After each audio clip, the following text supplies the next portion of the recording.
Hello, my name is Hope Wamasebu and I work in a fruit shop. We deal with all kinds of juices, from mango to passion to pineapple to sugarcane, and I'd love to talk about how we handle our passion fruits, how we make juices from it. We get our passion fruits from supermarket, and we get a kg of passion at 300 shillings, which contains about 28 pieces of them. And when I'm making my juices, for a glass I use 4 pieces to make a glass of 100 shillings. Therefore, a kg makes about 8 glasses or 7, depending on the sizes of the passions, and that will give me about 800 or 700. You are all welcome to come and test our juices and beverages. It's so nice. Thank you.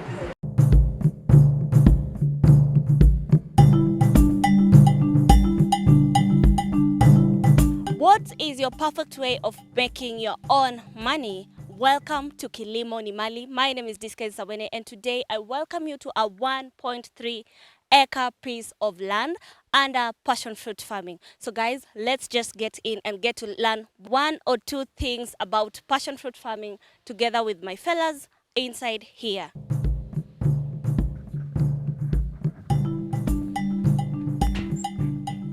Yes, jambo. Habari zenu. Mzuri. High five, Mr. Lumbasi. I'm fine. Hello. Jambo. Jambo. So maybe you'll just tell us your name. Oh, my name's Wataka Opicho. Wataka Opicho. Welcome to Kilimo ni Mali. My name's Eric Jomo. Yes, Eric Jomo is the farm manager of this passion fruit farming, and I'm Lumbasi Bernard. yes. I work for Wabomba Agroventures. Yes, so this team, guys, works for Wabomba Agroventures, and we are here courtesy of Wabomba Agroventures. So guys, today we are going to learn a few things about passion fruit farming, the diseases, the benefits of passion fruits, and how to manage a passion fruit farm. So guys, let us do this. So generally, this one is a passion. We have 2 types of passion fruits. We have the yellow one, and then we have the purple one. So mostly we encourage farmers, especially to plant the purple because of the market. The more preference mostly is on the purple, but the problem with the purple passion fruit is that they are susceptible to diseases, especially the fusarium wilt. So that's why at times we advise farmers to do the grafting, whereby they take the scion, that's the upper part of the plant, to be the purple, and then the rootstock to be the yellow. Okay. And if you look at the 2 varieties also, the purple one is has more of acid. So especially people suffering from ulcers, they are not advisable. But the yellow ones, they are more sugary and they have a lot of acids. So depending on the market, now the farmer will choose on which variety to choose. The passion fruits are mainly used for, especially adding flavors to most foods. Yes. Also for cosmetics, because of the smell. They are mostly used for that. So we have the passion fruits based on maybe if you want for raw or for processing. It also depends on that. But generally, you must be very keen, especially when selection of the seed, the source, because you might end up losing the whole plant. The first thing we normally do is that we ensure we start from a field that is free from weeds and free from diseases. Okay. And normally what we do is that we do the cultivation early enough to ensure that the farm is very clean. If possible, we normally encourage the farmer to do the soil testing so that the soil is tested to ensure that it is free from the pests and the diseases. Most of the farmers do not make their own seed. Therefore, they normally buy from nurseries. So we normally advise that we they source the seedlings from licensed nurseries to ensure that they have been taken care of well while in the nurseries. And after that, we normally prepare the holes. The holes, we normally make it to be standard. One is supposed to be 60 centimeters by 60 centimeters. The depth is also supposed to be 60 centimeters. While we are doing the digging of the hole, we normally ensure that the subsoil and the topsoil are separated. Then we do it early enough when it is still dry. We leave the holes to dry up for some time. This one will ensure that it assists us to kill some pests and diseases which can naturally be killed when they are exposed on the harsh weather conditions. Just a moment before you continue, you said most of your clients they use seedlings. Yes. They don't use their own seeds. Yes. Why do you prefer clients to use seedlings than just buy seeds and prepare their own seedlings? It's like my friend Penat have said, currently what we are doing is that we are dealing with grafted, with the grafted fruits. And that process of grafting is a bit technical, and the farmer might not be having both the scion and the rootstock, as he said. So it is easier to buy to buy from a nursery where the roots, the grafting have already been done. All right. Okay. That's what we normally do, or what we encourage. So, and then I've also seen there's a lot of spacing. I don't know why that is. The spacing between a plant with another plant and the spacing between the lines. The spacing, there are so many factors determining the spacing.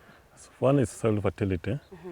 Two, what do you do as undersowing? Maybe you want to plant other crops in between the passion. Normally, when you want to plant the passions as a pure stand, we encourage farmers to plant 2 meters by 2 meters. Okay. From one plant to the other and from one row to the other. To allow what? Yeah, that's the standard spacing for passion, especially when you don't want to intercrop another crop. Okay. So it's purely a pure stand for passion. But if you are intending to plant other crops inside the interrows, which means you will need to have a wider spacing than the normal spacing. So depending on what you want to, especially when you need to have maybe only the passion, or you intercrop with other crops like beans and others, then you will need to have a wider spacing. Okay. That's why you are seeing the spacing. For example, this one, the spacing should be about, they were planting 3 meters by 3 meters. Yeah, because previously they have been planting in beans. So they have been intercropping passion and beans. But what is very important is this, when establishing the passion, as he has said, you must prepare your house early enough so that you expose all the pathogens to the harsh environment, like the way it is now, so that at least this sun could scorch or kill some of them. That's why we encourage. In fact, after digging the hole, as he has said, it has to stay more than 2 months. So before you the time of transplanting. And remember, you must time it very well so that when you are transplanting, either there's an onset of rain or you'll do it under irrigation. So that every now and then you have to irrigate until the plant picks up. Okay. Yeah. So you must do the proper timing, especially. So after transplanting, the way I said, and then you are using organic manure, then you have the general management practices. The way you are seeing that the field must be weeded, so as to kill weeds.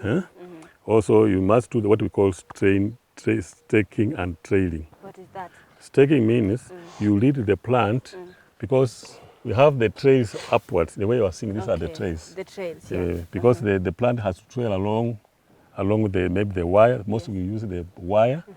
Yeah, but to support it from the ground up to the level where you have to do down the trailing, you have to stake it. Okay. That's why you are seeing this one. So this is a stake? A stake. Okay. Either you can use this one or you can use a string, it's a synthetic twine, so that you lead it to the trailing. In the trailing process, you ensure that this plant moves underneath. I don't know if you are seeing that, that it moves underneath this. Yes. Because the moment it overgrows with the harsh conditions, you will see it has some, it will have developed some scorching on the stem. Okay. So you ensure that it's trailing under. So the moment the two plants meet, the way these ones have met here, Yes. then the way you see this one is cut at the end. You should not leave it to overlap the other ones. Okay. So that once it is cut the way it has cut, so it develops some lateral shoots. So now you allow it now to go down. Okay. Wow, this is interesting. And then, you know, we've come here when the plants are almost ready. Actually, they've started to be... They have started to harvest. First They've harvest has started been done. harvesting, Yeah, so yeah. Now, I've seen some fruits are not in their best conditions. I don't know if they are almost ripening, or I really don't understand, because they've like zimekunyata, ni kama zimeniala. That is how we call it in English. Look at this. I don't know, is this normal or there's a problem with it? Under normal circumstances, when you see a deformity, when you see a deformity on the fruit, then it means that the fruit is sick. Because if there is, when it is the way you look at it, it is behaving abnormally. It is not the way others are behaving. Yeah. So any deformity that you see, you identify on the crop or on the fruit, it is a disease. And this disease is very common on the passion fruit. We came in a bit late. We started our management on this crop when it was a bit late. Because what we normally do is that to avoid this, we normally ensure that we start from a clean seed. Okay. So with this one, we could not be able to establish exactly if the seed was clean or not. Then, as we said, when those procedures of planting have been followed properly, the hole was stuck. It stays for some 2 months before the transplanting is done. We also do what we call trenching early enough to ensure that we avoid such diseases. But in this case, we have tried to do the trenching to ensure that at least we manage the condition. So what happens when a plant has got some deformities like this? Like, is there a medicine for it to come back to shape, or what are you supposed to do? Maybe I will talk something about this. Yes. This one is what we call woodiness. What? Woodiness. Woodiness. Yeah. Yes. It can be an infection or pest attack. Okay. Yeah, that's why he has said either sometimes you have to change it early enough if it's woodiness. Woodiness is a viral and it has no control. So that's why the farmer should be very keen, especially when selecting the seed for planting. Okay. And this problem can start right from the nursery. And as he said early enough, we discourage farmers to make their own seed, because if you get a seed from this one and then you plant, which means you have affected the whole plant. All right. And also, sometimes this disease can be spread by pruning. Now this affects the plant, then you are pruning, you will see that you yourself you are spreading it to another plant.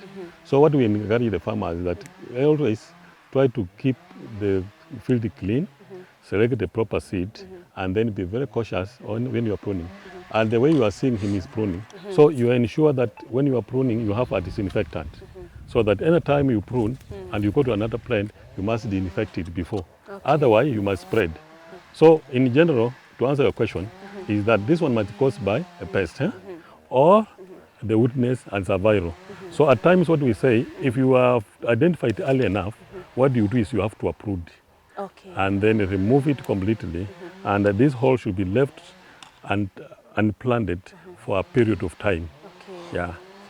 All right. So does that mean, okay, as much as there is the contact after, maybe when someone is pruning and they don't disinfect, they prune another plant, the plant might get the disease, right? What if they intertwine maybe on the trails? What if they This intertwine? one Can they will- still get the same disease? No, it won't get because it moves. It must have something in contact where there's an opening. Okay. Are you seeing that? Okay, okay. Like when you are weeding, unfortunately, you are weeding this plant and you cut the other one, so it enters through a cut. Okay. Or some, otherwise it won't. Oh, Are I'm we? just asking that because I've seen them intertwined here Yeah. and I'm beginning to get scared. So woodiness is a very big problem, especially in passion, and especially when the farmer is not able to control the weeds, and also when he's not able to do the sanitation of the items he's using, or is not able to control the pests, especially those pests that has a piercing or a sucking mouth parts. Okay. So they will pierce and then suck, and then they make this plant. You see, it loses the shape. Yeah, it loses and, the shape. and when you And it's kind of rough, eh? it's very rough. So it, when you are standing to the market, it lowers the value of the product. Okay. So there are several management practices. The farmer must be very keen, especially be very much observant, especially when he's handling the crop, especially on general management. All right. And he has to know which kind of pests, the pesticide he has to use. Is it a contact or is it a systemic? Okay. So, yeah. Now, on to you, Mr. Wataka. I've seen you're using some certain solutions. We don't know what is that. We would just like you to explain to us what is that you're using to disinfect your tool. We have a disinfectant we call Kero. Kero. Yes. In this case, that is the one that I'm using to ensure that I do not spread the disease from one crop to the other. Maybe also to add on what my friend have said, as you say that when they intertwine, Yes. to ensure that we avoid the intertwining, that is why the spacing, we give it a good space. Okay. And as we earlier said, we say that when they are just about to intertwine, we chop it, we prune it, so that every crop remains independent on its own. Okay. Yes. Nice. So let's walk around and maybe get a tour of the farm. You will move up to the soil down there. So we also, at the time when it's almost reaching, then we cut, so that we allow the development of the fruits and all that. To widen. So as generally we can move. Generally in a passion, we expect that every plant should give you about 15 kilos. 15 kilos of passion. Of passion Okay. in one full year. But passion mostly prefers a field that is under either the shade or under irrigation. The way you are seeing on this farm, there's a lot of stress because of lack of water. Yeah, it's so But, dry. yeah. So when you want to have the passion and you harvest throughout the year, you need to have some water, then you do the irrigation, especially when we have scarcity of the rain or water. And then also, if at times you are in position, you mulch. Okay. So mulching will also control the loss of water. But I've seen you trying to come up with a solution right over there. In fact, that's why we have erected the tank. We are putting up the tank, and we want to set up the tripper type of irrigation. So, in fact, next week, the whole crop will be under irrigation. Wow. Yeah. This is interesting. So fertilization is very key, especially when you are doing passion. You must be timely in fertilizer application and what kind of the fertilizer. Because we have a problem like the yellowing. Although this one farmer has really tried, I've not seen that the symptoms. Yeah. Like if you look at this, this one, at least I don't know either what is the cause or what is lacking. I don't know. You don't know. So this one is a symptom of deficiency. So it's not a disease. At times, you will see that a farmer maybe he has not applied the correct nutrients for the plant. So what we encourage most farmers is that they have to apply nitrogen, and then most they have to use the compound, and they have to use the complete compound fertilizers that has all the macro and micro nutrients. So at times the deficiency like this one, it might be lack of potassium. Now lack of potassium The potassium is the one that does the flowering and the fruiting. So if the plant has not enough of potassium, you'll see most plants will have to abort. So you lose the plant and then the flowers. So that's why the farmer need to have a calendar on what and when to apply what. Yeah. You can see this one has not done so well. The same woodiness. This is even worse. It's worse. Yeah. Wow. Okay, maybe you can just tell us these some of the benefits of passion fruits when it comes to the body. As I said, it is a source of citric acid, and this one, in fact, calcium is very important, especially to our bodies.